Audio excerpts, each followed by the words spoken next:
Yo, yo, yo, welcome to Crates 808, and today we have a very special guest on board. It's the man who smokes herbs and rocks a turban while meditating on the world and what's occurring, a high-tech archaeologist who searches for knickknacks while composing musical stimpaks that impact your soul. He's the Esperine professor with correction measures that rains on all you poor little ornery beggars in the stormy weather.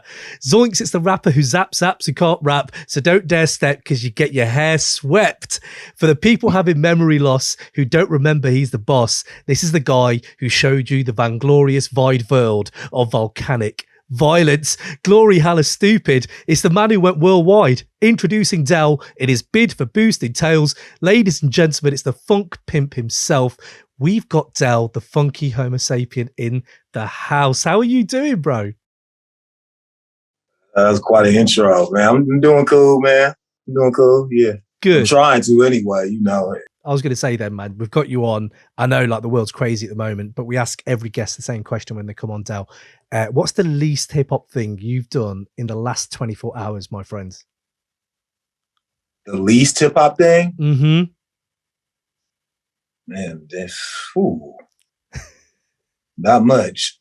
You know, not much to tell you the truth. Pretty much everything that I'm doing is centered around hip-hop in some way, so, you know. It runs through you, my friend. It runs through you. I spent the last 3 or 4 hours making beats. It's Okay. Yeah. Okay. How are you finding it? Are you enjoying that creative like mode you're in right now? It's now that I'm older, it's harder to keep things fun. You know what I'm saying? Because just the world is just, you know, when you're young, you don't really trip off what's really going on. The older you get, well, you know, if you are maturing, I guess, you start to realize a lot of different things happening. You know what I'm saying? It can be depressing. You know what I'm saying? Yeah. Plus, a lot of people has died lately. You know what I'm saying? Yeah. Like a lot of you know, people I looked up to in hip hop died. You know what I'm saying? So like, it's just it gets difficult sometimes to generate some kind of motivation. I just try to keep it fun though. You know what I'm saying? Try to listen to artists that keep me motivated. Yeah. You know, I watch a lot of battle rap. You know what I'm saying? Like nice. Loads of battle rap. You feel me? Anyone you feeling at the moment that we should be looking out for? Man, there's too many to name. Man. Okay. I'm not in that scene as much, so yeah. Easy the Block Captain is the latest one that I've really been feeling. Easy the Block Captain, he just battled T-Rex, you know what I'm saying? And he brought back T-Rex and we got a good T-Rex out of him, you know what I'm saying? Yeah. So I'm like, okay, Easy the Block Captain. He cool. But I like, you know, Clean Paper is one of my favorites. Calico is one of my favorites, you know what I'm saying? I like dudes from Detroit a lot. Dudes from Detroit I like a hell of a lot. They've always had a special place in my heart, Detroit hip hop generally. But yeah, it's interesting the way they come out of that city, like rough, rugged, but also just heart, man, and some soul in their music as well. Like, yeah, I love that scene. This is really interesting. I'm not tapped into the battle scene as much, Del. So these names I'm definitely going to have to check some of these out. I wanted to start with you though, because obviously, you know, you've got storied history, man. And like, it's just amazing to have you on and just to be able to just tap into a little bit of it. But my first question really was like, who gave you the love for funk? Like your love for funk is unreal. And I was wondering who gave you that? How did you discover that? Well, my father used to play a lot of funk records and just a lot of black music in general, you know what I'm saying? So that was just playing around me growing up. So I was already a fan of jazz. Jazz, I was a big fan of growing up, you know what I'm saying? And jazz, kind of the offshoot of jazz kind of was like funk, you know what I'm saying? For sure. It was kind of in the jazz category too, but they just was a little more gritty and just took it a little bit further, you know what I'm saying? I'm talking about this the early days of funk, you know what I'm saying? Yeah. So that's when I started getting into it. So anything that was funk or funky, I'll just be into it. Then hip hop came out, you know what I'm saying? That was pretty much funk too, you know what I'm saying? I would just gravitate towards the artists that would mention funk. Yeah. You know what I'm saying? Like Renegades of Funk was like my favorite song.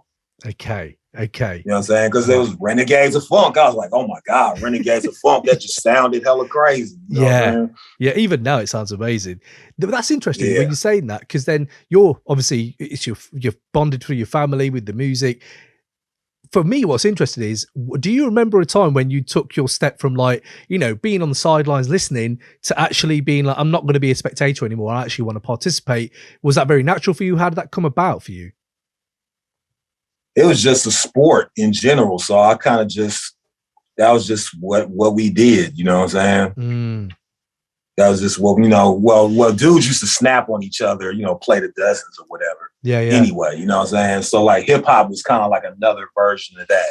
Yeah. But just more to it, you know what I'm saying? So like if you was break dancing or you was a DJ, or, you know, it was a way that you could kind of like get a rep, you know, without getting in trouble. You know what I'm saying? Yeah. I mean, there was other ways to get a rep, like killing fools or selling drugs or something like that. But you know, I just wasn't really into that. You know what I'm saying? Yeah, but sure. You know, hip hop was something that was street, though. Hip hop was still street. It was something, but you know, so I could get that feel, but it wasn't putting me in no direct danger. You feel me? Yeah, absolutely. Then, so you're participating, I gather from all the interviews that you've done, and you've done so many, and you get a lot of the history in them, which was like, you know, rapping was kind of the last thing you did, but like, obviously you did all the other stuff, but then, you know, when you are rapping, do you remember a moment when you realized, fuck, I'm really good. Like, I'm actually really good at this. Do you remember that? I mean, I was into poetry from the gate, you know what I'm saying? So I had a reason why I was into rapping in the first place. I see. Because I already wrote poetry. I already was a gifted student in English and, you know what I'm saying, language in general, you know what I mean? So that's the whole reason why I was into rap in the first place, because I just thought it was incredible what they was doing. Yeah.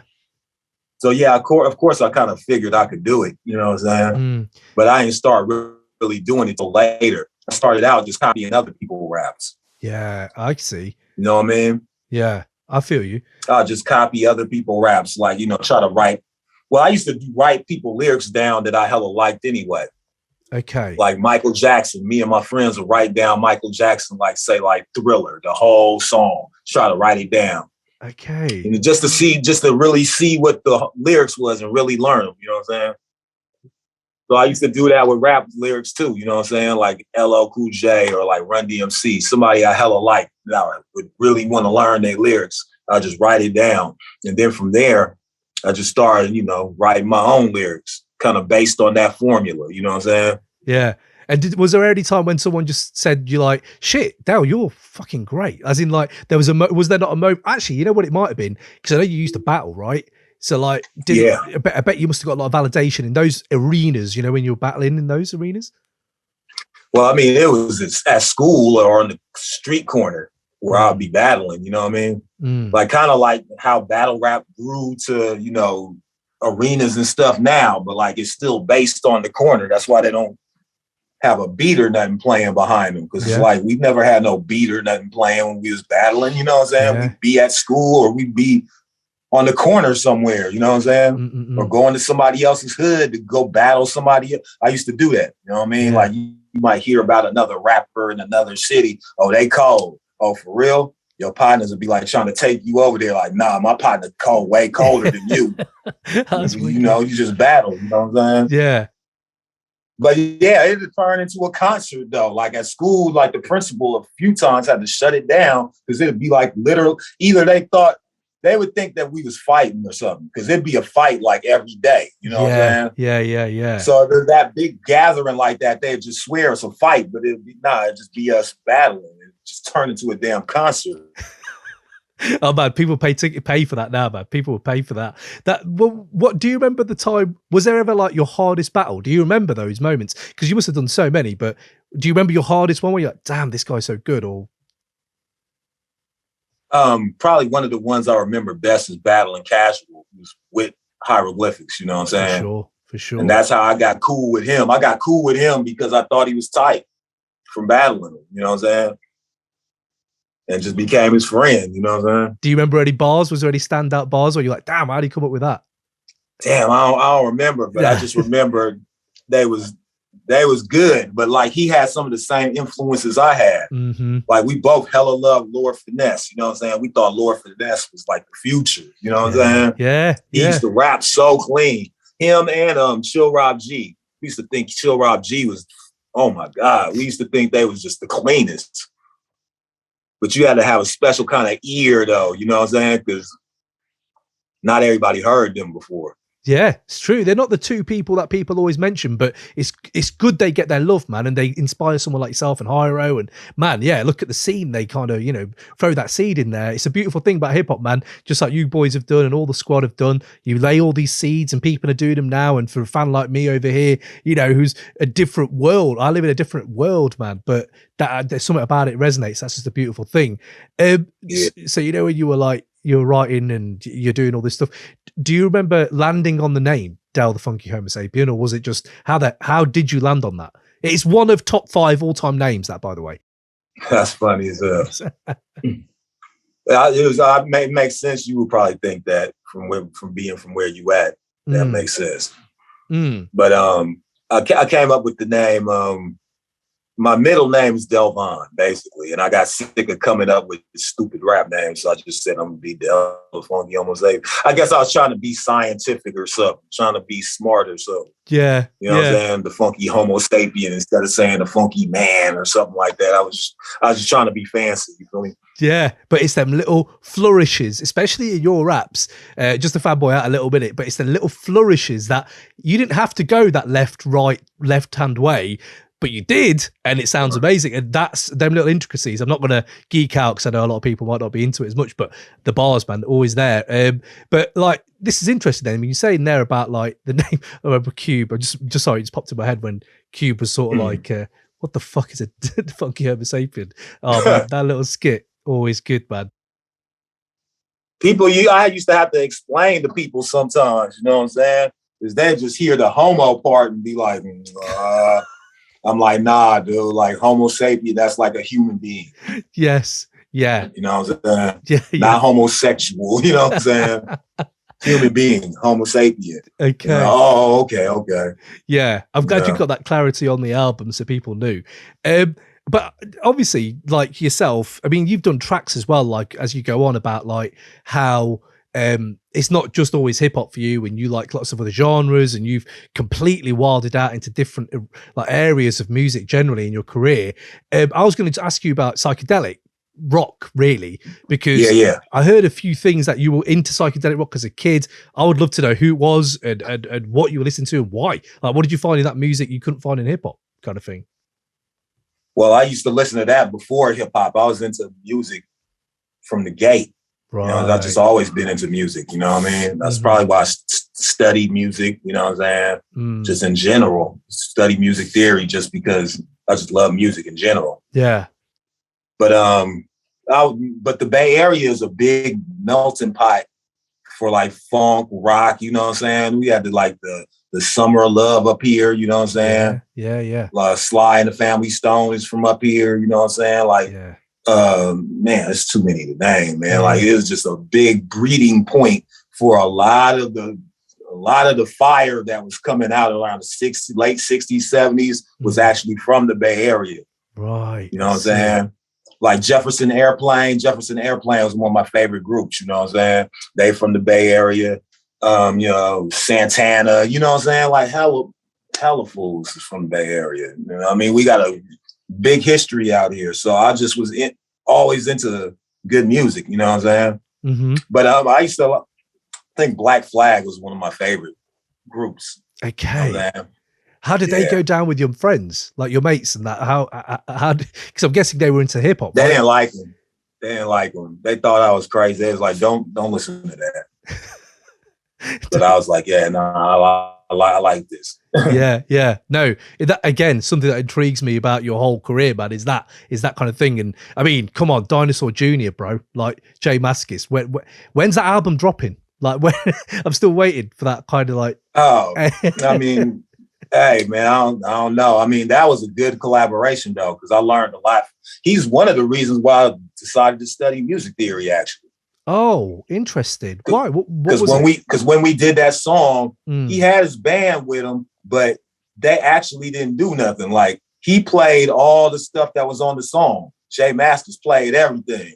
Damn. You know what I'm saying? While his band was like in the studio, like playing pool or something, like they was doing something else. Oh my God. And I was just watching like, damn, this fool actually playing everything. You know what I'm saying? Yeah.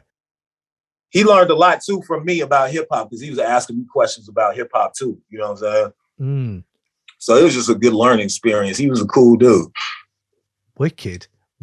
Love that, man. Love that. Because then I know obviously going into psychedelic rock and white. Hold on. Was it not Eye Examination? Is that the one where you flip White Rabbit? Yep. Bro, come on. That is Jefferson Airplane. Yep. Yeah, Jefferson Airplane. It's all there. That track is unreal. Oh man. Yo. Just interrupting this episode to give you a quick update on our plans for 2021. But before I do, just remember to subscribe on YouTube and like this video. Also, get involved in the comments. We always have some dope takes on there. So shout out to people that are getting involved. We love reading them. And hopefully some more of you guys can get on there and we'll shout you out on the episodes coming up. Now, on to 2021. We here at Crate 808 are setting up a Patreon where for the price of a pint or a coffee every month, we'll be bringing you even more dope hip-hop episodes. Simply go to crate808.com, subscribe to the newsletter, you'll get all the updates on our plans, but as a taster, each month we're thinking of bringing you 90s rap hidden gem album reviews that you can vote for. So if you enjoy people like Master Ace, Diamond D, The Lench Mob, Paris, Big Noid, Blase, we'll be doing a lot more of those. We're going to do our Why I Love series, the MF Doom and J Dilla editions. Each month we'll bring on a guest and dig into why they love a certain Doom or JD track and then test that love. How deep is that love? So expect some nostalgia right there. Next up, Wu-Tang Chronicles, Ghostface Killer Edition. We're aiming here, I don't know if it's going to be good or bad, but we're aiming to go through every solo Wu project and we're going to start with Ghostface catalogue. So we're going to go in, we're going to talk about the music, we're going to talk about the fashion sense and just some of the amazing bars he's dropped in that career. So you can expect that as well. And then for every patron who comes on, get your name on the credits, the Crate 808 credits, and in our Hall of Fame. So that'll be, I don't know how that's going to look right now, but we're going to give each of you a little bit of shine and a shout out on the show. And the Griselda Marathon, I want to do it. If we get enough patrons, we're going to do it. We're going to go through every single Griselda project and really let's dive in, yeah? So get involved. Hit up crate808.com, subscribe to the newsletter, as well as the YouTube and the podcast. Now, back to the episode. I've heard again that you have dabbled in psychedelics and mushrooms and stuff like that. Mm-hmm. And I just wanted to ask you generally, like, what was some of the most profound experiences you had, like on in that altered state? Man, to tell you the truth, not really too much. You know what I'm saying? Like, I mean, it didn't really do much for me. Like, I don't really need that. Yeah. You know what I'm saying? It was fun just to bug out or like play video games or something. It'll definitely put you in a different world. Mm-hmm. But like, I never would be seeing stuff like other people would be like, look at the floor. Don't you see the floor? I'm like, no, I don't see the floor moving because the floor can't move. You know what I'm saying? Not on its own. So like my mind is not even gonna let me think that the floor moving. You know what I'm saying? Yeah. But nowadays though, like it should just be too real to be doing stuff like that. You know what I'm saying? Like I couldn't even to be in another world now, like I'd probably kill somebody. You know what I'm saying? When I was young, it was cool, I guess, because I didn't really have no worries like that. Yeah. I was going to say, have you tried DMT? Have you ever tried DMT? Oh, hell no. Like around that shit, like that's when I'm like, I'm cool. I don't need to be that out of it. You know what I'm saying? Yeah. Absolutely. I like to be more aware of stuff. Just my territory where I'm from, it just pay to be like more aware of things because anything could happen. You know what I'm saying? 100%. Yeah. No. I feel you. I do feel you. I'm not against it though. I'm not against it necessarily. Like there's been times where like fools have died off some bad ecstasy or some shit. You know what I'm saying? Mm-hmm. I remember this one rave I did, and then these cats was there. And it was like, yo, you about to do something? I'm like, yep, I'm about to do a little bit. And then I seen them somewhere else, right? And they was like, man, dude that was with us that night, he died. Like, he died after he took some ecstasy. I'm like, damn. Jeez. It's just like little shit like that be just a bad stain in the game. You know what I'm saying? I would be careful. You know what I'm saying? I'd be really careful, especially dealing with something that you don't know where it's from. You know what I'm saying?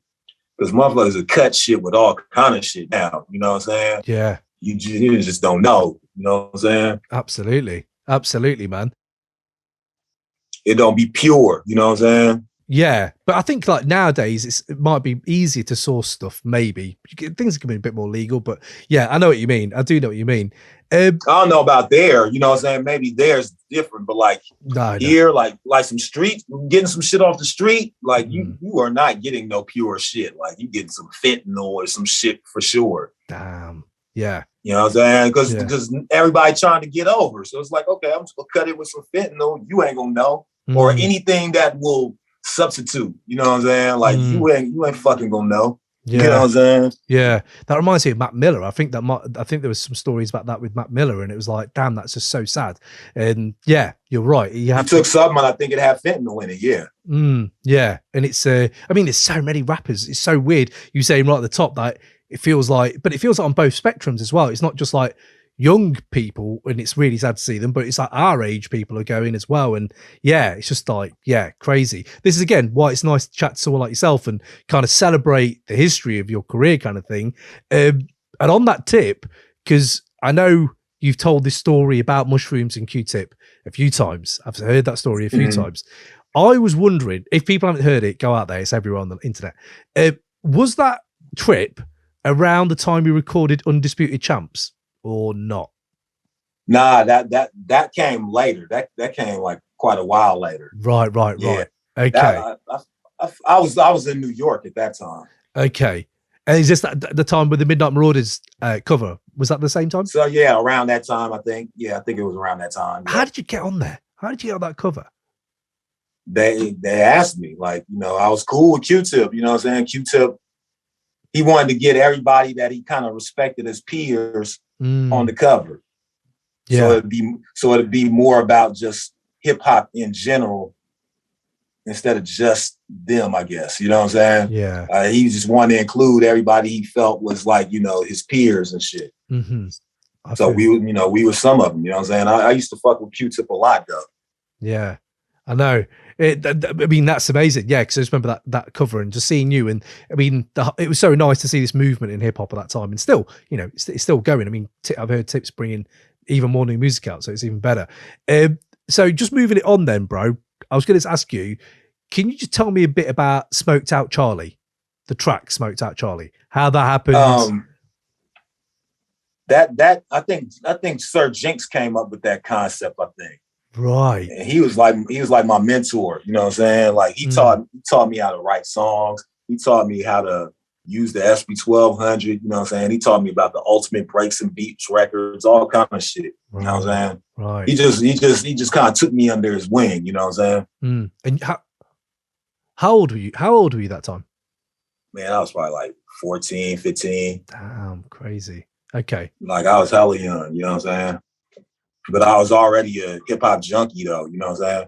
But I think the concept probably came from him. A lot of the concepts would come from him. Cause I just wanted to rap about rapping. You know what I'm saying? And he'd be like, man, you gotta talk about something. I mean, that's cool. It wasn't like he was hating on that or nothing. He definitely was a fan of the skills, you know what I'm saying? But he was like, man, if you want to get further, you gotta talk about something. So he come up with something. So I think he probably came up with Smoked Out Charlie. I'm like, okay, I could do that hella easy. You know what I'm saying? Yeah. Like I probably wouldn't have thought of it on my own because I'm not thinking about that. I'm thinking about I want to rap about rap. You know what I'm saying? Yeah. But of course I know I know what Smoked Out Charlie is. I'm from the land of Smoked Out Charlies. You feel me? Yeah.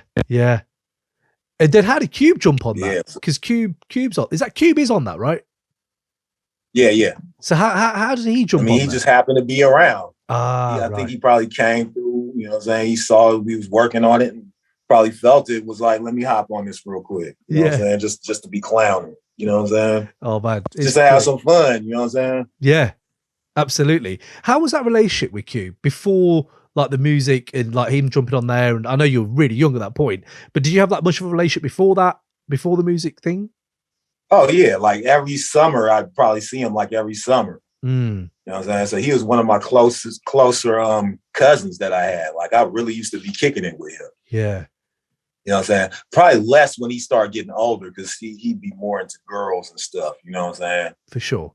Like the average, boy growing up. You know what I'm saying? Mm. I was in the video games and shit like that, toys and shit. Yeah. So, I started hanging out with Jinx. Jinx was in a group with him, with Q, called CIA. CIA, yeah. You know what I'm saying? So Jinx is a Dr. Dre cousin, I believe. So basically, Dre was right next door to my cousin, like because Jinx lived right next door to my cousin's house. Right. So when my cousin wasn't there, I'd see Jinx, and he'd be like in the driveway playing with remote control cars and shit. So I was like, okay, let me go fuck with him then. Yeah. And that's how I got cool with him. Then I found out he was a DJ. I was like, oh, for real? I'll rap, you know what I'm saying? And then from there, you know what I'm saying, he introduced me to Busy Boy Productions. That was his crew and stuff. And he just started working with me, like kind of, exclusively. Because I wrote so many raps, I was always ready, you know what I'm saying? So he's like, oh, okay, I'm fucking with you. Yeah.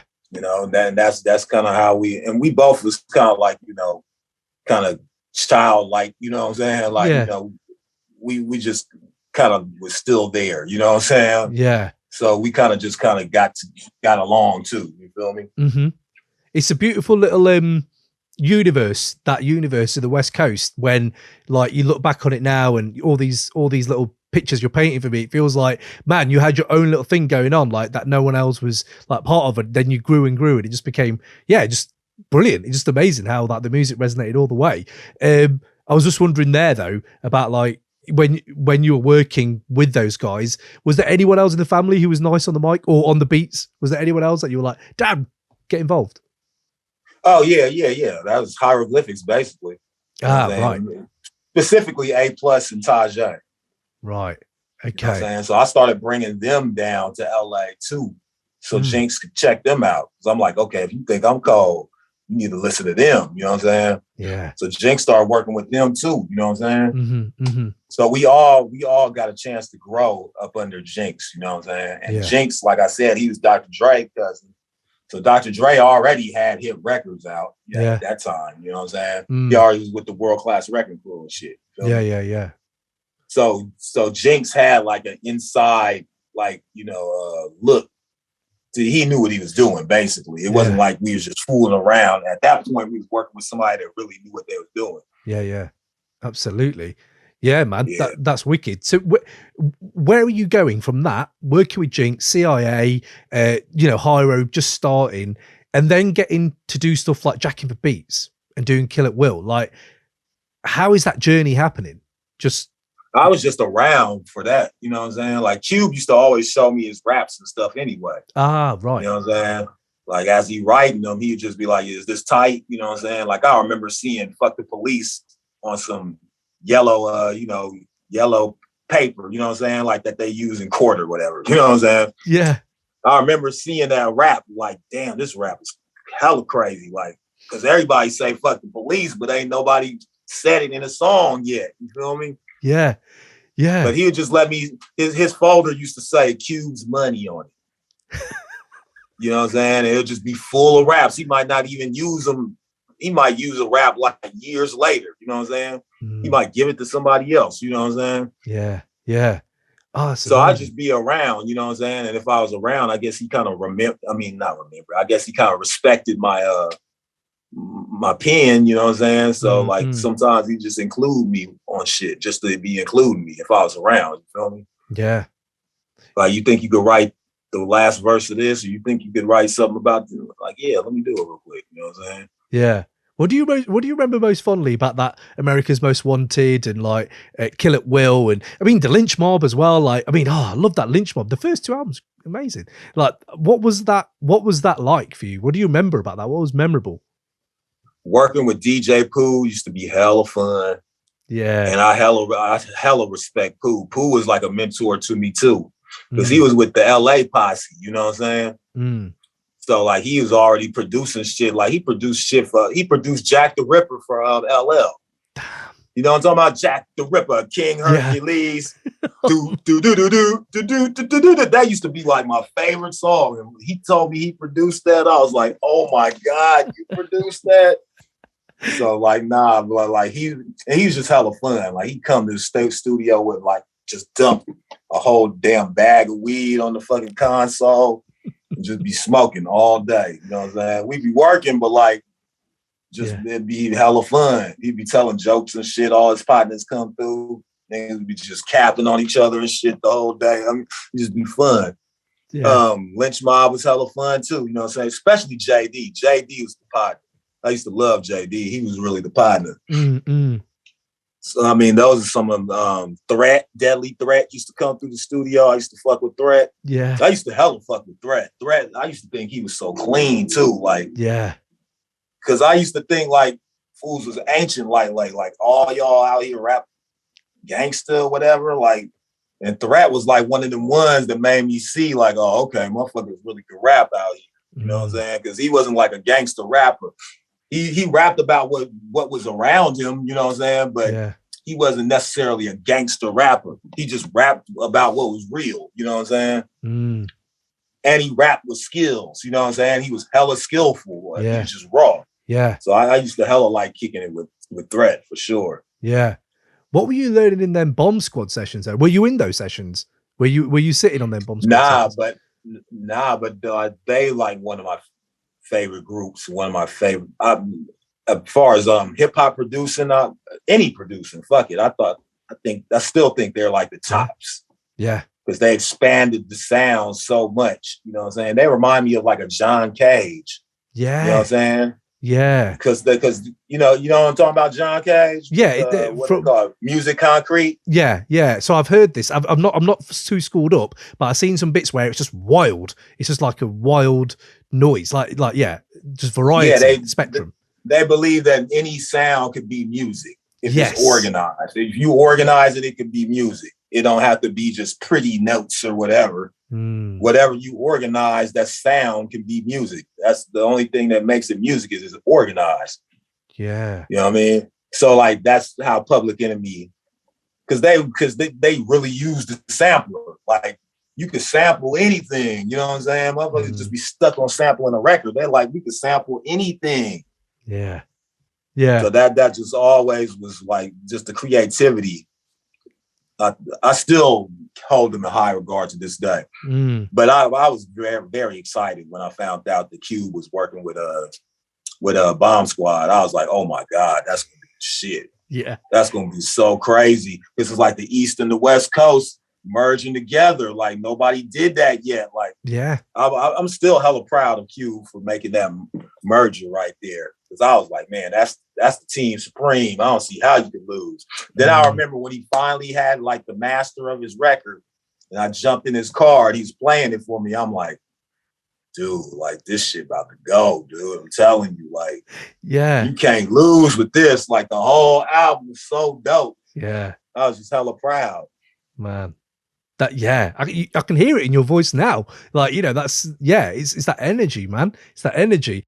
It's still one of my favorites to this day. That's still one of my favorite albums to this day. Yeah, absolutely. We're a 90s pod, so we get a lot of people talking about Amerikkkas Most Wanted. And that run, Cube's run, was just, I would say, one of the best ones ever. Like, you know, Predator to me is still like, come on, make it rough. That was the slap. That was the slap. DJ Pooh did a lot of that record too. Yeah. That Predator, yeah. Yeah. Yeah, and the imagery, everything, man. Oh, sick. But that's interesting because I know you were doing skits on Amerikkkas Most Wanted and stuff like that as well. But I just wanted to jump forward a little bit, like, because obviously in your career, how did you hook up with Dante Ross, like an Elektra? Like, how did that even happen, kind of thing? They signed. Well, Elektra signed me, and Dante was the A&R at Elektra. Mm-hmm. Is that when you first met him? That's when I first met Dante. Mm-hmm. So I didn't know about his history and all that shit yet. You know what I'm saying? I learned about that later. Right. But like Dante a real dude. Like to this day, he's still like a brother You know what I'm saying? That's like the big bro. You know what I'm saying? He done gave me the keys to his apartment before when, you know what I'm saying? Yeah. When I was in New York, he was just like, yeah, I'm staying at my girl's house. You could stay in my apartment. Here go the keys. You know what I'm saying? Yeah. Like that. Like still to this day, he wanted the best of me. He really like helped me with my career. He knew what I was trying to do, you know what I'm saying? So he wasn't really trying to steer me and the horror stories you hear about record labels and shit. I can't even say that about Elektra. Yeah. You know what I'm saying? Because Dante, he was great, you know what I'm saying? Because he was part of the movement, you know what I'm saying? Yeah. Yeah. And I don't know about everybody else, but like I got along with everybody that worked up there too, you know what I'm saying? So like the staff and people up there, they fucked with me too. Yeah. That's just my personality, I guess. I just get along with people, but like, yeah, I don't really have no complaints about Elektra. You feel me? Yeah. No, because Dante is it's integral to a lot of that stuff. Just to go on, like, because I know obviously you, Daniel Dumoulin, KMD, Subroc, like all those things were kind of merging at the same time in this pretty amazing little time in rap, in music generally. They were signed to Elektra, actually. That was it, exactly, right? KMD was signed to Elektra. Yeah. So what was the one? How do you remember that time? Like, and just any memorable moments you had? Because R.I.P. Daniel Dumoulin, man, MF Doom, because just crazy. Doom was one of my best partners. You know what I'm saying? Like I really used to fuck with Doom, but I didn't meet him when I was on the label. Really, I met him. Dante introduced me to Curious George because that was Dante boy. So he's like, you need to holler at my boy George. Like, that's my homie. He hella cool. So I started hanging out with Curious, you know what I'm saying? And like, I'd be over at his crib and he'd have his whole gang over there, uptown and shit. Yeah. And Doom would be up there. Doom and Subroc would be up there. That's when I met them. Right. Over at Curious House. That's when they was working on their second album. Black Bastards. They was like damn near done with it. You know what I'm saying? So I got to hear a lot of that shit before, it was on the record. They was like, check this out. Do you think this is hot? And I'm like, oh my God. Like they was blowing my mind. Because I already was a fan of KMD. You know what I'm saying? Yeah.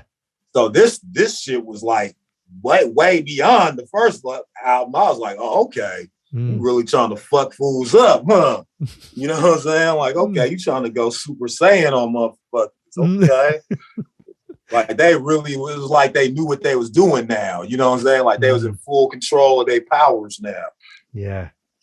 So like, but like it's just tragic how shit happened. You know what I'm saying? Like Subroc got killed. You know what I'm saying? I was around at that time. You know what I'm saying? Yeah. First off, they got dropped off the label, or their record didn't come out because of the cover, which I thought the cover was super dope. Like Doom actually drew that cover. You know what I'm saying? Yeah. Like that was his artwork. So I thought that shit was raw as fuck. You know what I'm saying? 100%. But because of that, it was like so much controversy around it. They dropped him. You know what I'm saying? So that happened around the same time Subroc got killed. That was just a lot for Doom. You know what I'm saying? Like I was around him around that time, you know what I'm saying? It was just hella sad. Yeah. You know what I mean? Like, and then after that, like I just didn't see him for hella long. You know what I'm saying? I didn't see him till some years later. Like, and he just hit me up out the blue. I think he was in Atlanta. Like I think he had just got out of jail or something. You know what I'm saying? Right. And that's when he started laying the science behind the MF Doom shit. He started breaking down his whole plan. You know what I'm saying? Yeah. And I just thought it was hella dope. Like I was like, man, that's hella dope because we already called you Doom. You know what I'm saying? Because the name Dumoulin. Yeah. So we used to call him Doom all the time, just for short. You know what I'm saying? So MF Doom, like Dr. Doom, it just made sense. Plus, we was all into comic books and shit like that anyway, too. So yeah, I just thought it made hella sense. You know what I'm saying? Yeah, 100%. Because did you ever think then, when he's laying this plan out to you with the mask and the everything, did you ever think he'd take it as far as he actually did? Yeah. I mean, yeah. it still was amazing to see it all come out and work exactly the way he told the plan to me. You know what I'm saying? It still was amazing to see that, but I didn't doubt him. You know what I'm saying? I was like, yeah, like that's what's up. Yeah. You know what I'm saying? Yeah. I mean, we already did it once, so to speak. So it wasn't, you know, to me, it's like, okay, yeah, that's all you got to do. But still, it was amazing to really see it all play out exactly how he planned it. You know what I'm saying? Yeah. And he's like, then people got into him and didn't even know about KMD. That's what was so cold about it. That was me. Like, people didn't even know they thought he was a new artist. Yeah. Yeah. That was me, bro. It's hella inspiring to me. You know what I'm saying? Like it just let me know, like, nah, like if you raw, you could just keep on going. Like you don't have to play out. Yeah. Like you could reinvent yourself and keep going. You know what I'm saying? Parliament too. George Clinton, he's a big influence too, because he always hip. He know the whole history of black music. So he'd see how it all connect. Yeah. So he ain't never like hating on nothing. You know what I'm saying? Like he never hated on hip hop like hella other older artists used to hate. He never hated. He was like, oh, okay, yeah, I see what that's like, kind of like how we used to do, which is more advanced. Like he could appreciate it. You know what I'm saying? Yeah. Yeah. Absolutely. No, definitely. And then you had him on your first album. That's crazy. I'm going to jump onto that first album, but with Doom, I was going to say, they were like, so you told me some of them lessons are pretty amazing that you must have learned from someone who's like a peer, but like, did you ever collab? Did you ever get time? Did you ever sit down, write rhymes together? Like get anything on tape? With Doom? Or KMD or Subroc or anyone? Oh yeah. I mean, we used to always be working on stuff together. It never came out or nothing, but like, you know, and anytime I go to Curious crib, we either, you know, playing Super Mario Kart or writing, or a beat is playing something, you know what I'm saying? So we was involved with stuff, yeah, for sure. Yeah. But I've done shit with Doom too, though. For sure. You know what I'm saying? Like what's that one with JJ that he did? Oh, JJ Doom. You know what I'm talking about? Yeah. Yeah. Oh, JJ Doom. That yeah. album. Serious. Governor. I did like a remix for one of the Vibranium or something like that. Right. Yeah. He sent me the album, you know what I'm saying, before it came out. And I liked that beat because I think it was just a beat at first. And I liked it. So just for him, I just did a rap to it and sent it to him. Yeah. Just for him. Like I wasn't tripping off it coming out or nothing. So he ended up liking it so much he wanted to put it out. So he's like, yo, you still got that recording for that shit? Like, you know, I wanted to put it out. And then I asked some shit to it or whatever. I'm like, man, I just made that for you. Like, I ain't got that shit no more. Like, I don't know where that shit is at. I could, if you send me the song though that I sent you, I could write it over and you know, redo it.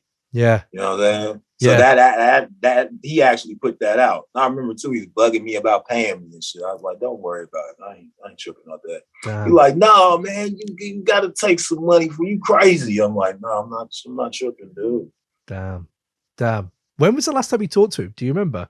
If you don't mind me asking. It was a while ago, maybe like some years ago, but like it was after he had got, I guess, deported or whatever. You know what I'm saying? Like, actually, what he told me was like, he came back to the States and they just started tripping, you know what I'm saying? Like, oh, okay, you weren't born here or whatever. And it's like, what is you talking about? And he had to like think about it, like, okay, I guess I wasn't born here, but I've been here all my damn life. Like, you know what I'm saying? Like, okay, I wasn't born here, but I've literally been here since damn near a baby. You feel me? But they was like tripping hella hard. Like, and I think he told me, he just was like, you know what? Fuck it. I don't even care. Like, I'm just going to stay here then. Yeah. Fuck it. I'm not finna just sit up here and argue with you fools. I'll stay here. I could get more money out here anyway and just send it back home. Yeah. So that's how he was living. You feel me? Absolutely. I was like, hey.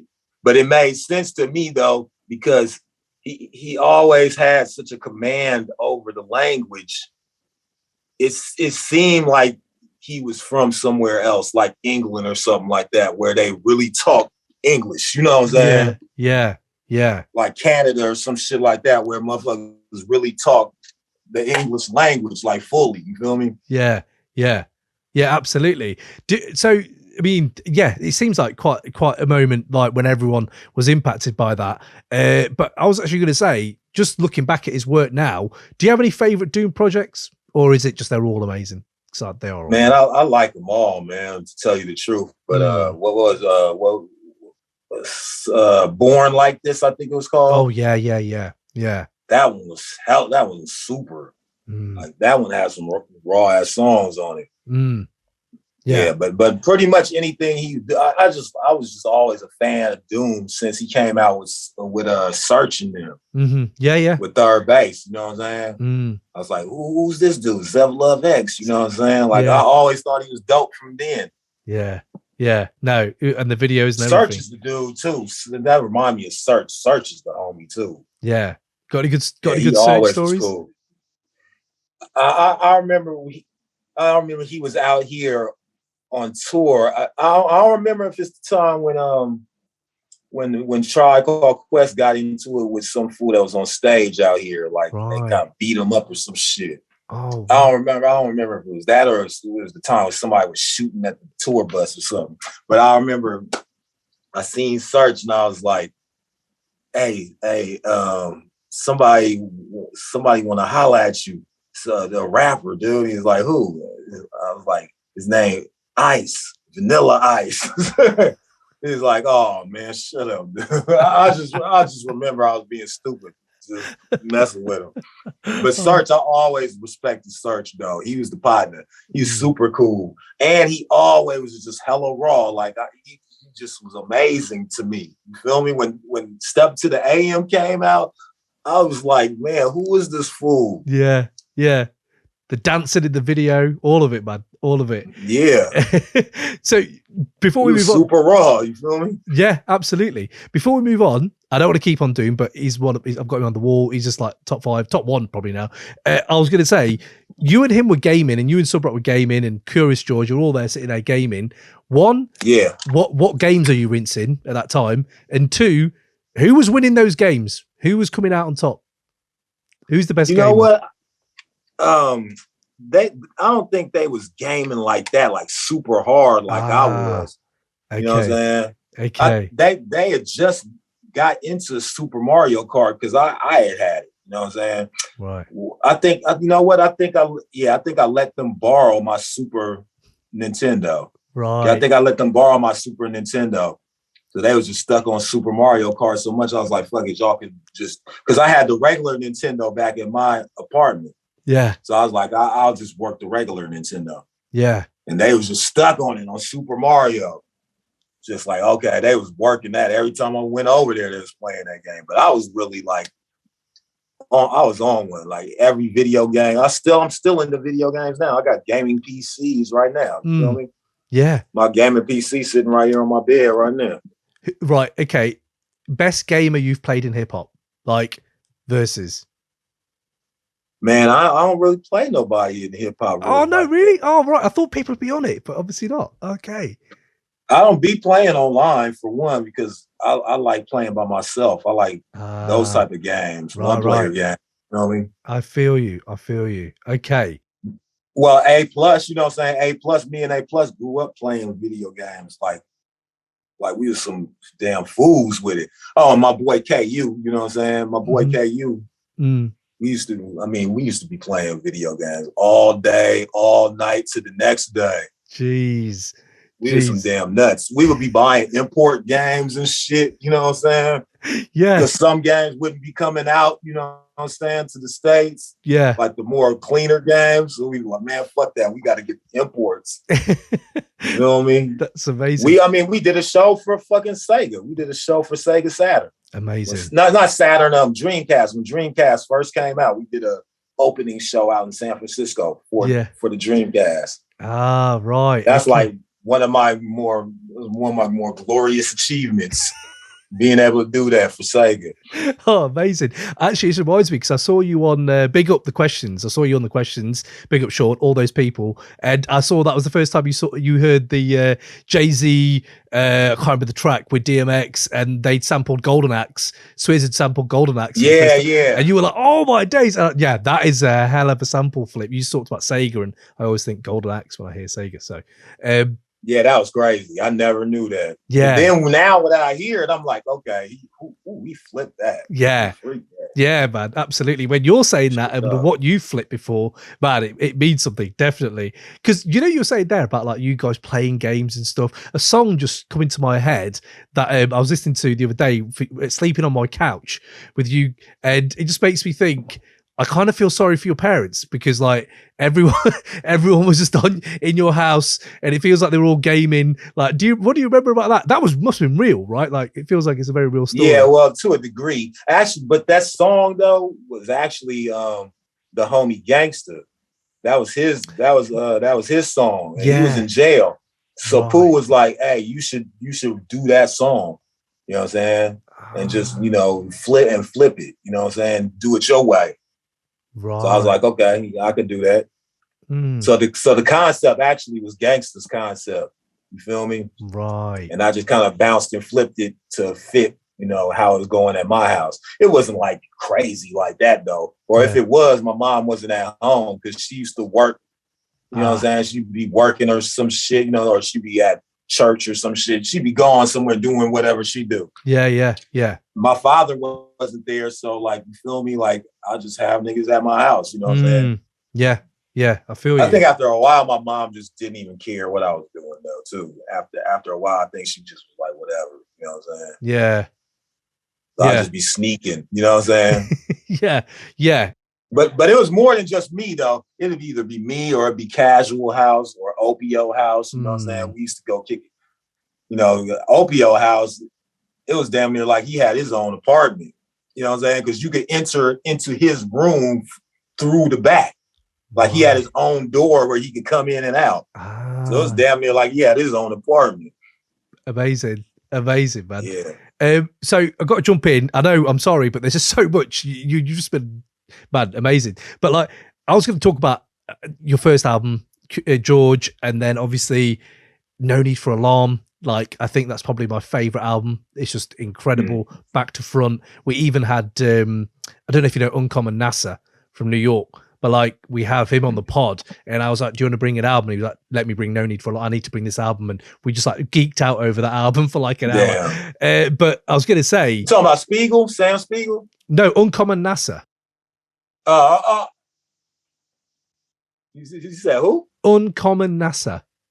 Oh, okay. Yeah. He's done stuff with Elucid and Billy Woods and people like that. And yeah, he's been around, man. He's done, mate. He's sick, really.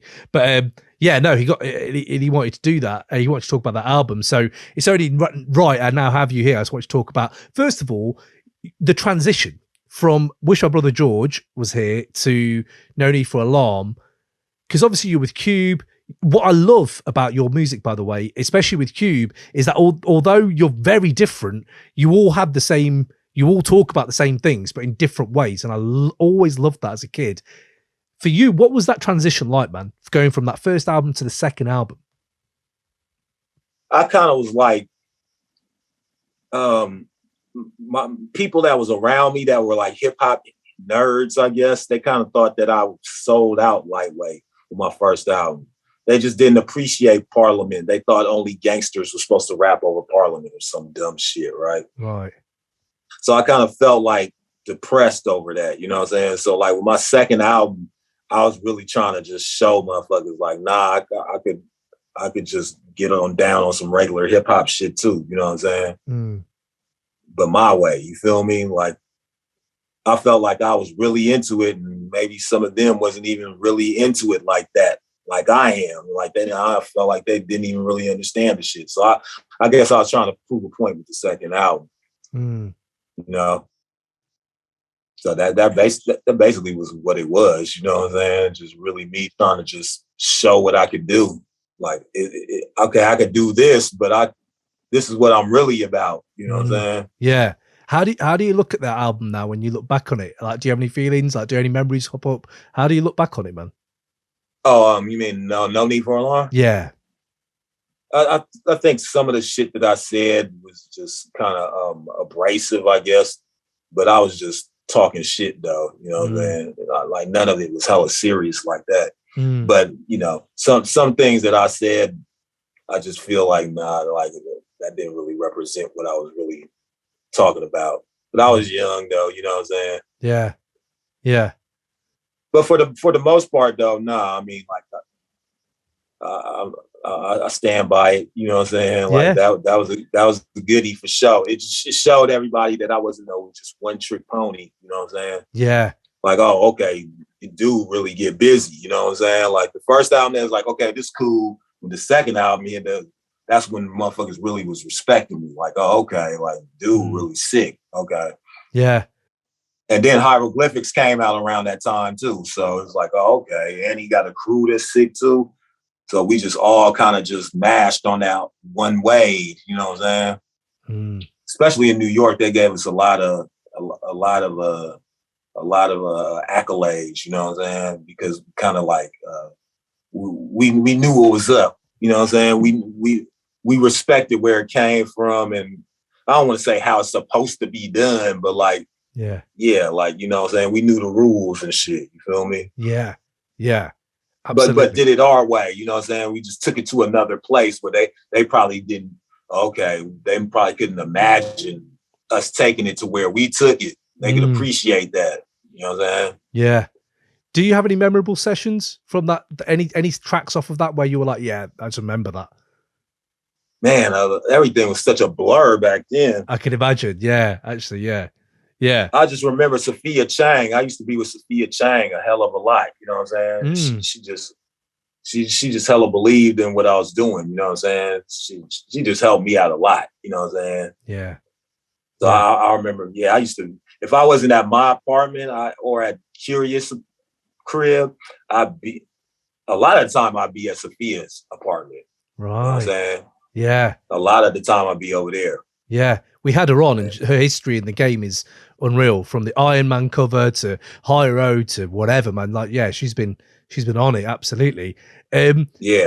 I was actually going to ask you then, is there any like songs that people still talk to you about? Like maybe not even off this album, but just generally, like what are the songs that people always want to talk to you about when they bump into you?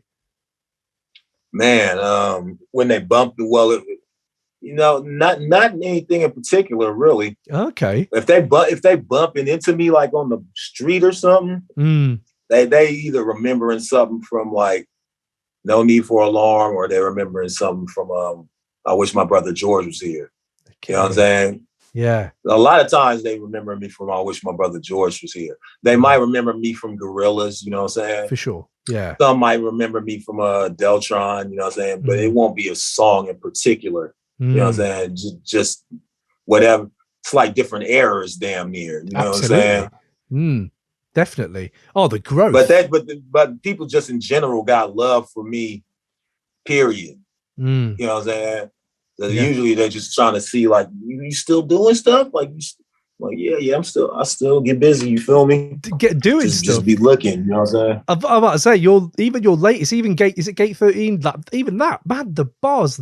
Oh man, there's a track on there. I cannot remember what it's called now, but it's you're with Amp Live there, aren't you? And Jesus, your lyrical sword is still sharp, mate. It's still very sharp. I was actually going to say then on No Need for Alarm. How did Unicron come to you? Just, you know what? Because I was a fan of audio entertainment. You know what I'm saying? Right. So I knew that I knew from listening to people that you could change the pitch of your voice by slowing the tape up or speeding the tape up. You know what I'm saying? Then slow it back down to, you know what I'm saying? Little tricks like that. Which really is like some music concrete shit. You know what I'm saying? Now that I think about it, they was doing shit like that, fucking around with tapes like that. You know what I'm saying? Making shit sound hella crazy and shit.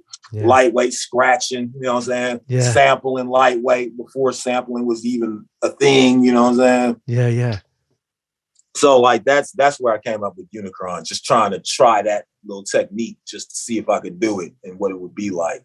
Because I had a 4-track recorder, so I'm like, okay, I could do that. I could record something at a fast speed or whatever, or a slower speed, and then play it regular, and then my voice will sound sped up. Just to try to do it, you know what I'm saying? So that's how I came up with it, really. Damn, man, it's so amazing. But like, because it's so creative, bits on that album, but it kind of their roots are in there and they show up throughout your work. And I have to say, like, not just because you're on, but like I've seen like from everything, man, you've done, like from Golden Era to Future Development, which has aged beautifully, all that. Like I feel like a lot of that is in that first two albums that you just absolutely just take and just break all the conventions and keep going. But I was going to ask about the artwork on No Need for Alarm, and how about the symbol? Oh yeah, I created that too. Now that was like a simple version, you know what I'm saying? But I'm a visual artist first, you know what I'm saying? Yeah. My father is a visual artist, you know what I'm saying? Like, hold up, maybe I could show you this. You see that? Oh yeah, on the wall. See that painting behind me? Mm. I mean, you can kind of see it. Yeah. Like the edge of it. But my father did that. You know what I'm saying? Right. My father's an abstract artist. You feel me? Okay. Maybe. Okay. You see that one right there? Yeah. Okay. That's my father. You know what I'm saying? Amazing. That's amazing. So I've been to art school and shit as a little kid. You know what I'm saying? Like advanced art shit. You know what I'm saying? So I know how to draw. You feel me? I know about perspective and all that other crap. You feel me? Yeah. So, I was into graphic design, so that's how I came up with the Hyro symbol. Oh. I just wanted something that would be simple, you know what I'm saying, and get the point across. You feel me? Because I'm just a fan of shit like that. Yeah. Like the apple symbol is like hella tight to me. You know what I'm saying? Yeah. It's just that apple. You feel me? Yeah. Absolutely. Did you have any other versions, or was that the one? Just straight away, bang, bang, done it. That was the one, but it wasn't that defined. Like actually the you know what I'm saying, I got help from the people up at Electra to just refine it. It was still the basic look, you know what I'm saying? But they made it look all perfectly, you know what I'm saying? They got on the computer and made that shit look like, solid. Yeah. And then look like somebody just drew it with a pencil. It looked professional after they did it. Yeah. But the idea came from me. Ah, right. Okay. Amazing. So just to move it on just a little bit, I was just going to ask you as well about some artists that I feel that there's some shared commonality and obviously, your love for them. But two guys I want to talk to you about really, your love for Sugar Free and Kool Keith, man. Like, talk to me what they mean to you, man. Okay, say that again. So I wanted to ask you about two. You froze up again. Sorry, man, but my internet's awful today. There's two artists I'd love to talk to you about, basically, because I know that you have a shared commonality with them. I was going to say, what does Sugar Free and Kool Keith mean to you, man? Both of them. Well, Kool Keith damn near the reason why I started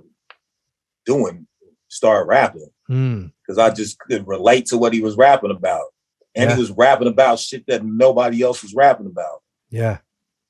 Like, you know what I'm saying? Like whatever he was thinking about, he would be rapping about. I just thought it was way more interesting. You know what I'm saying? Yeah. It was still street, you know what I'm saying? It still had that street edge, but he would just be saying some crazier shit. You know what I'm saying? Yeah. Absolutely. So that's just from Jump Street. I just thought ultramagnetic shit from the beginning. I thought that was futuristic. You know what I'm saying? Yeah. So, I just, that was it to me. You know what I'm saying? When I heard them, I was like, that's it. Yeah. Sugar Free, he kind of the same thing. I mean, like, he one of the dopest rappers, period, to me. You know what I'm saying? Like, he's super dope. Yeah. And he always becoming different. You know what I'm saying? But like, again, he got that street flavor.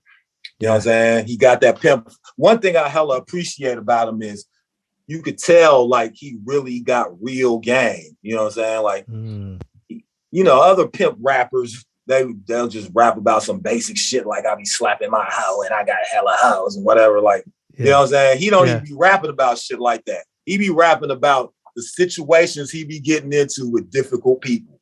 Yeah. Basically, you know what I'm saying? That's what he be rapping about. Yeah. Pretty much. Yeah. So like, he rapping about his hoes or whatever, but he rapping about something way deeper than just I got hoes and my hoes be bringing me my money in. He be talking about the psychological shit that you be going through having to deal with these difficult motherfuckers. You feel me? Yeah. Yeah. And how to stay on your toes, you know what I'm saying? Yeah. And that could go for anything in life, you know what I'm saying? Like the shitty rap about you could use in life. Yeah.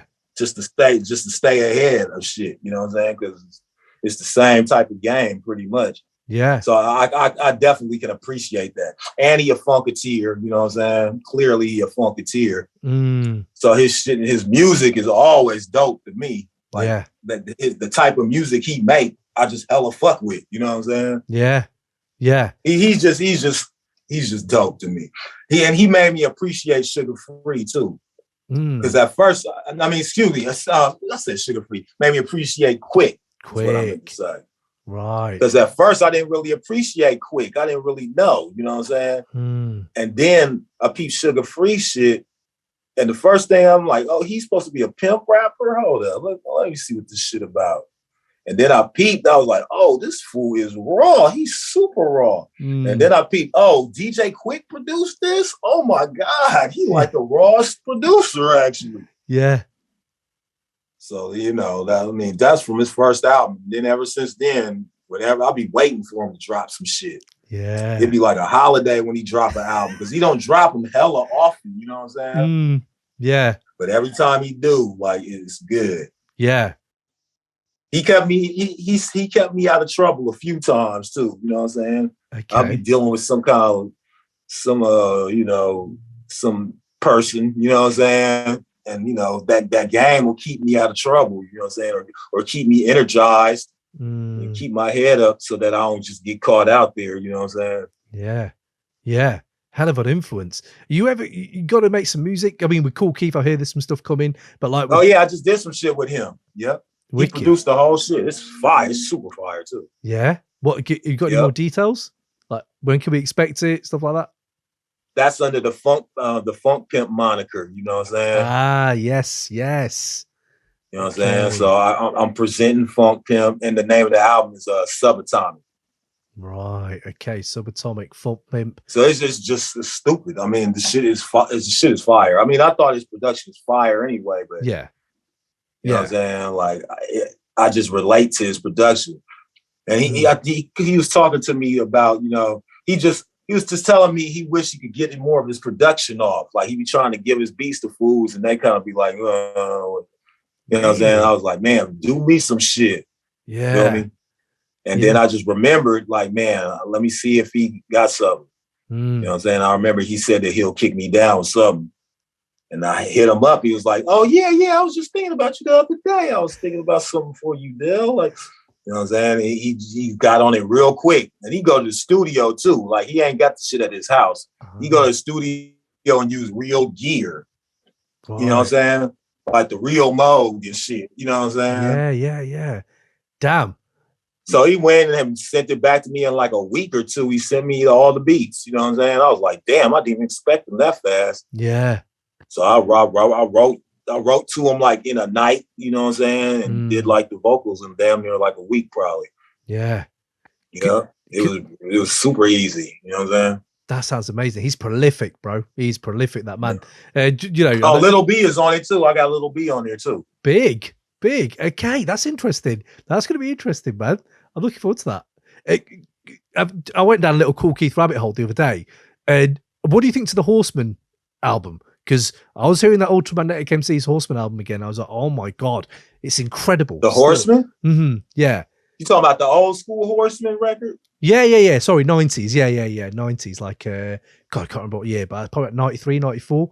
But Ultramagnetics and that album. That Horseman. I thought you were talking about the Horseman fucking Cannabis Corrupt. Yeah. No. That's sick too, but like they just now put it out, I guess, Fat Beats or whatever. I saw that. Yeah, I saw that. Yeah. I heard it before because it was floating around for a minute, you know what I'm saying? Right. Like that album, like the whole album was like the golden age of the internet, you know what I'm saying? I found the whole album online somewhere, you know what I'm saying? It never came out. But you know, there's a battle group called the Horsemen too. So I'll be getting it confused. Right. Yeah, they're all Christian rappers. You feel me? Oh, really? Oh, okay. Yeah, but they be but they raw as hell though. They be beating all these fools with their gun bars and talking all this gangster shit. And they just clean rappers. Like they don't curse or nothing, but they be killing fools. Like they damn near unbeatable. Damn. Okay. They damn near unbeatable. Loso, the main ones is Loso and A Ward. Right. And they damn near unbeatable. Damn. That's amazing. Okay.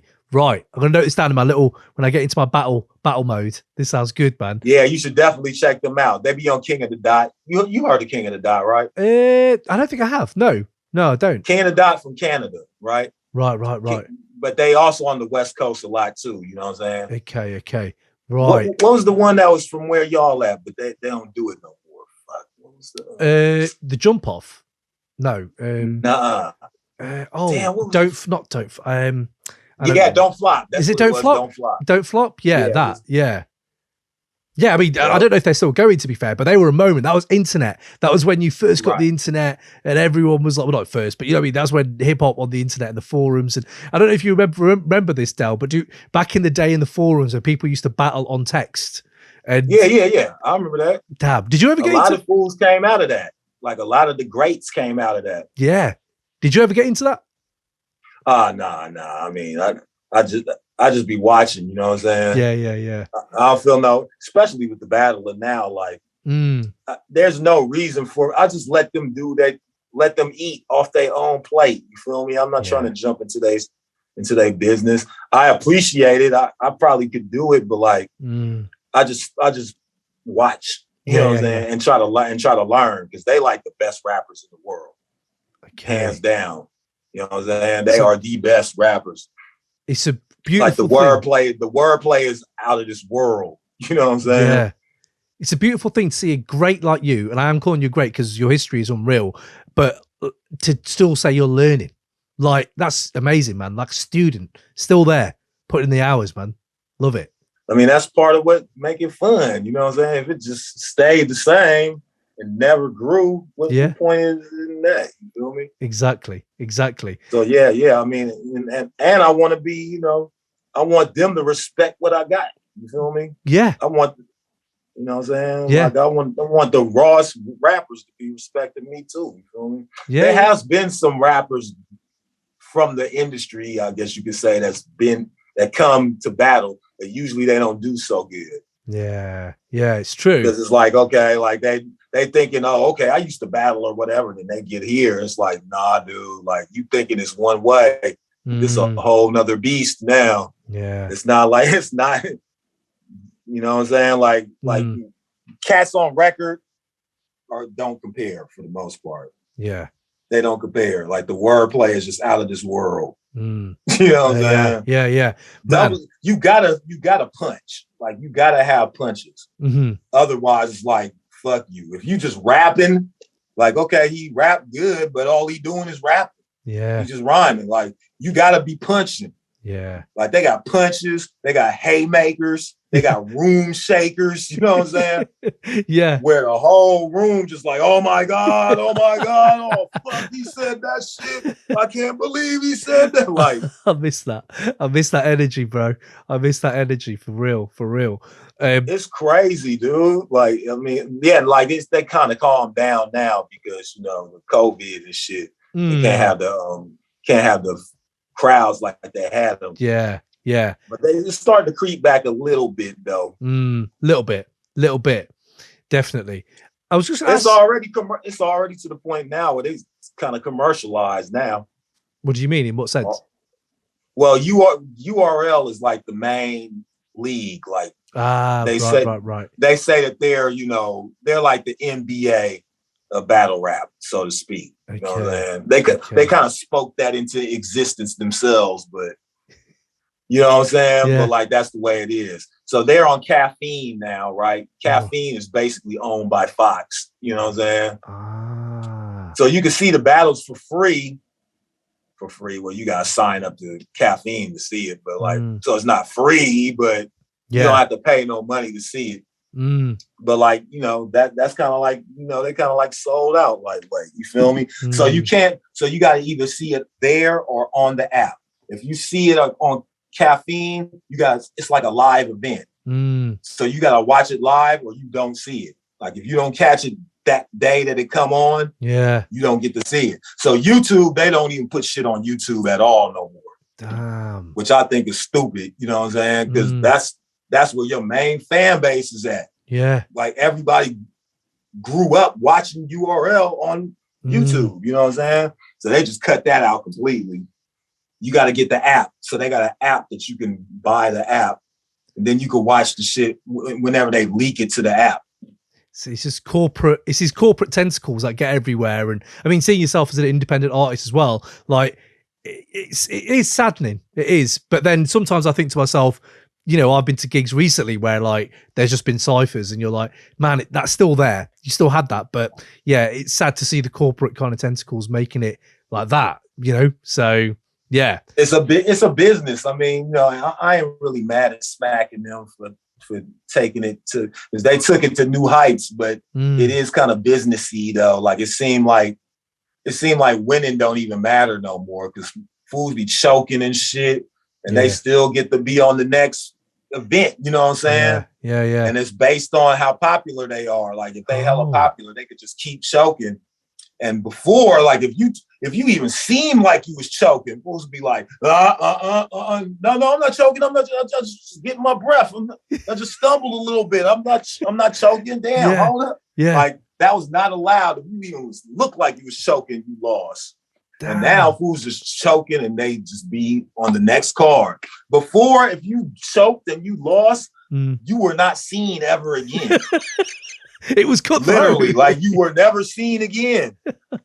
Oh man, that's brutal, but kind of amazing because then the cream rises to the top and the battle is exactly. That's it. Damn. Yeah, and people used to bet their own money too, like they weren't getting paid by Fox Network or whatever. You know what I'm saying? Like, it's like a jobby job damn near now. But like, you know, folks used to bet their own money. So of course I'm not coming to choke. I'm betting my own money. Like I gotta win. Exactly. The stakes are high. High, man. That's it. Damn, amazing. Well, man, you just revigorized me and made me quite sad at the same time, Dal. I don't know how that's happened, but yeah, I'm like, I want to see some more battles. But now I'm like, oh man, I can't believe that's happened. No, don't get me wrong though. URL got some of the best battlers though. So maybe I don't agree with their business tactics. But like the battlers that are on URL are like some of the best rappers in the fucking world. Yeah. So I still fuck with URL just because the battlers they got on there are like the best to me. Like I love all of them. Yeah. You know what I'm saying? But they usually hand pick them from other leagues. They call them like farm leagues. You know what I'm saying? Yeah. Okay. Maybe a King of the Dot, you know what I'm saying? Some of them they might get from there. A lot of them they get from We Go Hard. We Go Hard is like, you know, in Brooklyn. They like a small league, but they really be bringing up a lot of the talent. Right. You know what I'm saying? A lot of the talent be coming through there, and then URL just kind of hand pick them from there. Okay. Damn. Yeah. It's a whole industry. It's amazing. So before we go then, man, just a few things I wanted to ask you generally. Just first of all, to see, because I know you had a big accident when you were with the Gorillaz and you fell into the camera pit and stuff. How are you feeling? Are you fit? Like how is that like still with you, or how have you dealt with that kind of thing? It still fucked with me, you know what I'm saying? Like, and just mentally, it kind of fucked me up, you know what I'm saying? Like I'm on medication now for my anxiety because it already was bad anyway, you know what I'm saying? But like after that just kind of like just pushed me over the edge. I couldn't even like do nothing. You know what I'm saying? So yeah, it still fuck with me. But my bones and stuff is healed pretty much. Okay. You know what I'm saying? It still kind of bothers me sometimes, but like they did a good job in Denmark. You know what I'm saying? Like thank God it was there, because if it was here in the States, I'd probably be dead. Jeez. Because they got free healthcare over there, you know what I'm saying? Yeah, they don't have that. They don't have that here. You know what I'm saying? Yeah, too greedy. Yeah, absolutely. Yeah, definitely. Man, well, I mean, this is the thing. It's just to check in on some of the people that have brought us up, really, because it's your music that has molded the way and formed our friendships. And it's weird, man, like, you know, how it affects people differently. But just to check in on you, man. And sometimes, like we were talking earlier about how, you know, sometimes it's too late, like how everyone was treating DMX before maybe he passed, to maybe, you know, that we could have done better as a community, as an industry or whatever, you know, for a person who's obviously struggling. But yeah, just to see how you're doing, man. But then on that other tip, to still see people like Jonah Hill, like giving you heads up and giving you love and putting you on like mid-90s, that must feel quite good, right? Yeah, yeah. Jonah Hill, man, like, yeah, one love to him, man. He really looked out with that one. Yeah. He really wanted me on the shit though, because he was like, man, that was such a part of the soundtrack at the time. Like, I gotta get him on this. Yeah. You know what I'm saying? Yeah. And like anything got to do with skating, I'm pretty much down with. You know what I'm saying? Because I'm just so close with that community. You know what I'm saying? Yeah. Just that line of thinking. You know what I'm saying? It just go. You know what I'm saying? Yeah.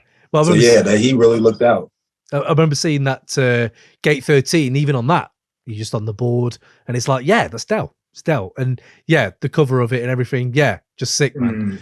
But man, Del, thank you for your time. I know we've took up more than I should have, so I appreciate you. No, I ain't sure. It's all good, man. I appreciate you. I appreciate all of this. And yeah, man, I'm here for the next step that you're taking, because, you know, I don't know where you want to go with it, man, but like, I don't know if you ever really just want to wild out with your music. How far do you want to stretch it? Because it feels like you're ready. You just keep going and going and keep adding more things to it.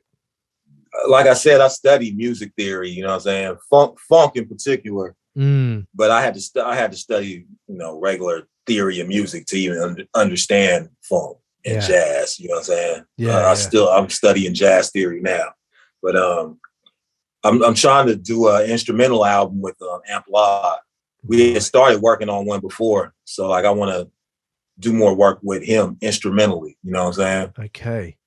So I got like little funk tunes and shit that I can't even really describe. You know what I'm saying? It's just music. You know what I mean?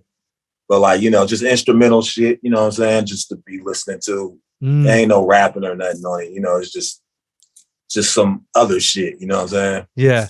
But I still fuck with the hip hop too, though. Yeah. I like motherfuckers bringing that feel back, like Griselda. Like I love Griselda. You know what I'm saying? Griselda, Mach-Hommy too. I love Mach-Hommy too. You know what I'm saying? Yeah. Yeah. But especially Griselda. Griselda performed at Hyro Day out here. Oh, damn. I didn't know that. Yep. That was tight. Hit them and Sugar Free at the same Hyro Day. My days. What a lineup. What a lineup. Hyro Day is amazing. Shit. Hyro Day sounds amazing, man.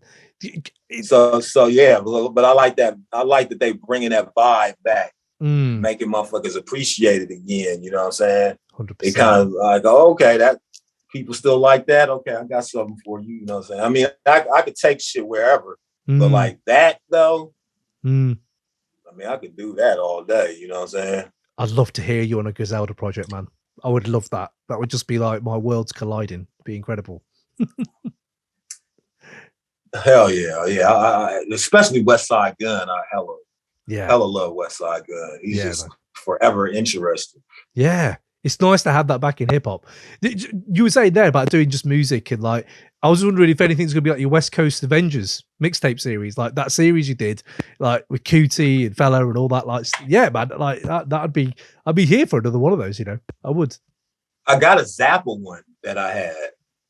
You know what I'm saying? Wow. That was just instrumental, but all Zappa shit. You know what I'm saying? Oh, I still got it sitting around somewhere. I might drop it because I remember that. Now a couple of people was asking me about that, and I was surprised to hear that. Like, when you gonna drop this that third one, the Zappa mixtape? I'm like, damn, okay, you was waiting for that? Like, yeah, I'll wait for it. Yeah, Zappa, I love Frank Zappa, dude. Yeah. So like I kind of took my time with that. So I still got that mixtape laying around. I might drop it, you feel me? Okay. But I'm working on a podcast with my dude, Poe. His name is Poe. You know what I'm saying? He a rapper too, but we got a podcast that we started recording, you know what I'm saying? Yeah. And I got music involved with that as well, you know what I'm saying? Right. Man, here for that. I mean? Here for that, definitely. Man, if you ever want a promo, jump on, man. We'd love to. We'd love to do that with you. But yeah, that's wicked. So before you go then, 2 questions that we usually ask. We all love the Wu on this program, and everyone, like, we bang on about the Wu a lot. And we have a little playlist where it's like slept on Wu-Tang bangers, which are like, they've had so many tracks. Is there any tracks you think from the Wu solo projects or clan where you think that that track or project was a little bit slept on? What the Think Differently? You talking about that? No, any Wu, anything that Wu have done. If there's anything that just anything, a song that people might have slept on or whatever. Yeah. If there's any. Okay. That one album, the W, was that the one with the black cover? Yeah. With just the W on the cover. Just the W. Yeah. I think that whole album was like their greatest album to me. Man. That album was so tight. Yeah. That album was super tight, actually. Ghostface was spazzing on that album too. Like, God. Yeah. He was really spazzing out on that album. But that whole album was stupid. Yeah. I must have bought that album like 6 times. Oh, damn. Like, if I didn't have it somewhere, like, and I was somewhere and I wanted to listen to it, I'll just buy it again. Like, fuck it. Jeez. That is real love. I just did a song with this kid Intel. And Intel is I believe hold up, let me think. You God's son, I believe. Okay. Yeah. He's a rhymer. Intel. He raw too. Raw as fuck. Right. So it's like a new Wu-Tang generation they got. You know what I'm saying? Amazing. That is amazing. Yeah. So you should check him out, Intel. Okay, definitely. Yeah. Well, this might tie into what we were just about to say for our last one, which was old or new. What's the last great piece of music you heard? Could be old, could be new, but just the last great piece. Great piece of music. Damn, let me think about that. Oh my God, let me think. Last great piece of music.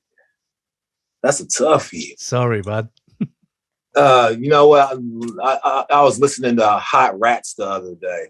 I was like, God damn, I forgot Frank Zappa was this raw. Wow. So yeah, like that. Still, like Frank Zappa, he's like the Bach of our time. You know what I'm saying? He just decided to use rock as his vehicle instead of classical music. He was like, I'm gonna use rock as my vehicle to compose with. Yeah. But amazing. Yeah, Hot Rats though is like one of my Hot Rats, and what else was I listening to? I'll leave it there, Hot Rats. But that works. Any of his records are crazy though. It's nuts. That works, man. That works. Brilliant. Well, man, thank you so much. Appreciate all of your work. Appreciate everything you've been doing, and just keep doing it, man. And just keep growing, and just keep shining that light, my brother. I'd love it. Right on, man. Thanks, man. I appreciate it. Thank you, bro. Peace. Peace.